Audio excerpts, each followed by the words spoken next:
Hey everyone, TimaeuSS here. Welcome to another Artery Gear video. So this is going to be my review of all upcoming banners from the CN server, as well as the events that we'll be getting, or at least most of them. So this page is the CN server wiki that's maintained by, I believe, one of the players on the community Discord, ZZ Fear. And if you haven't already, do come check out our community Discord. We have all the links, JP news, general guides, help, anything you pretty much need for to play the game on the Japanese server. So yeah, without further ado, let's take a look at where we are at the moment. So we are here, Ashura's Pass. This is the first event of JP, and of course the first event of CN server as well, featuring Ashura, and then Chihaya is the free unit.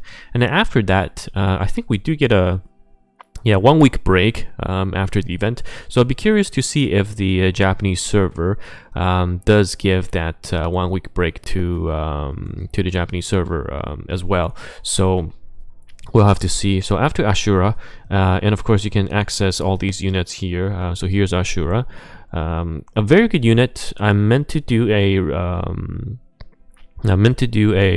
review on the unit as well, because I think I still might be pulling on the unit, but it's a unit that has really good scaling with HP, can tank, can do DPS, can debuff. And quite crucial later on for some of the PvE modes. But if you saw my previous video, I went for Sirius or Cyrus as my priority. So Ashura banner still has a few days left. Maybe I will consider pulling for her. But of course, if you haven't grabbed Chihaya yet from the event, do grab her and max rank her up for imprint, just because she is one of the best, if not the best, unit that is given to you by the devs or the game. So after that, we have Cream. So Cream is a PvE focused healer, very good, quite strong for PvP as well. Definitely, I think I skipped the Cream banner, but I lucked her out off banner somewhere. So she was definitely great for me. So after Cream, it's the Nina banner. So Nina is a single target focused burst unit, and she gives herself attack damage as well as critical damage buff, and when she kills with her third skill, which has a 50% hit rate increase, so you can't miss off element, it resets her second skill. So she kind of goes on a very good damage loop. Because she can give herself buff, and that buff decreases the cooldown of the third skill, and when you kill with the third skill, it resets the second skill. So very self-sufficient kit. And around this time was when the CN server started running a lot of tanky bruiser comps for PvP defense. So when Nina came out, she was able to break a lot of the defensive teams. However, after Nina came Jessie. So Jessie is a meta changer for PvP. She has insane scaling with defense, if I recall, and she's just super strong, very obnoxious. So if you're a PvP focused player, what I would do is actually skip Nina and go for Jessie, because she is just a meta changer for PvP. And then after that, and bear in mind, you can see the dates here. So we usually get some form of a break between events, so between the new banners. Those are when the elite banners are rotating, so you can grab pickup rates for that. But after Jessie, it's episode 9. So for episode 9, we get Lobelia. So Lobelia is pretty much a PvE god. So she is the Dizzy equivalent in Epic 7. She applies a ton of debuffs with her skill 3, attack down, mischance, as well as speed down, I think. And then she also has a second skill that extends debuffs and pushes her self in terms of combat readiness, and a first skill that does some self push as well and delay, I believe. But she is definitely one of the strongest PvE heroes, and I definitely will be saving for her myself, which kind of explains why right now I only did a few pulls. I got Cyrus or Sirius for my PvE needs. I may skip Shura, I may skip Cream. I really want to get Nina, but I might skip it for Jessie, or I may skip Jessie too, because for PvP you can have a cleave team that lasts you till the end, or at least the half anniversary at top 100, no problem. But Lobelia, I really like the character design, so I'll be pulling her for sure. After that, it's Conor. So Conor has an AoE defense down, and a new system where every time she attacks, she gains a focus, and then when she has max focus, she casts the AoE defense down without having to activate the skill. So Conor's alright, to be honest. I don't really like her. After that is Cud.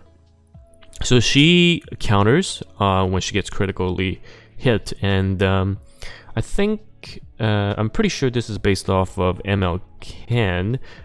So she always counters when she's getting hit critically, and then the counter will always critically hit, I believe. Let me double check. Okay, so the wiki on this side is not 100% complete, but I do remember the unit. So she's alright for PvP. I think she's too squishy. If you want to build her tank, you might not have enough damage, because you know, if you're using this, you're using this against cleave sometimes, and then the cleave unit, Yuri for example, at the top tier is just too strong. It's gonna pretty much wipe everything. So yeah, I would skip this one. And then you have your new skins. So this is around the summertime event. You have your new skins for your units. And after that, it's the Padness. So Padness is more of a PvP focused unit. Has stuns, has burns. It's alright, I think. To be very honest, I quit around this time, so I didn't really know how the meta changed after this unit came out. But this unit has an AoE burn plus stun, and then her first skill burns the enemy unit, and then if it does successfully burns the enemy unit, she'll give herself a boost for her combat readiness, so she can really turn cycle very well. And after that, it's the Isabel. So Isabel is more of a tank unit, and Victoria, I think was a unit that pretty much caught up Ginga in terms of damage for PvE. Except she's fire type, I believe. So Ginga is super strong because she has a unit. Okay, there's no skill here, but Ginga is super strong, as we know, because she casts shock, and also her third skill S3 gets a bonus damage multiplier if there are debuffs on the enemy unit. Victoria has the same S3, which stuns, as well as having multipliers for the amount of debuffs on the enemy unit. Plus her first skill allows her to hit 2 units if her S3 is on cooldown, and also cast poison. So think about Roko plus Ginga fused together, and then you get an S2 that makes her in stealth, so untargetable if you have other units alive. So she can only be hit by AoE. So this automatically makes her pretty much one of the strongest boss killing units. And then after that, we have more skins, and then we have the release of Luzia. So she again was a meta changer for sure, because she was the first unit, I believe, to have revive.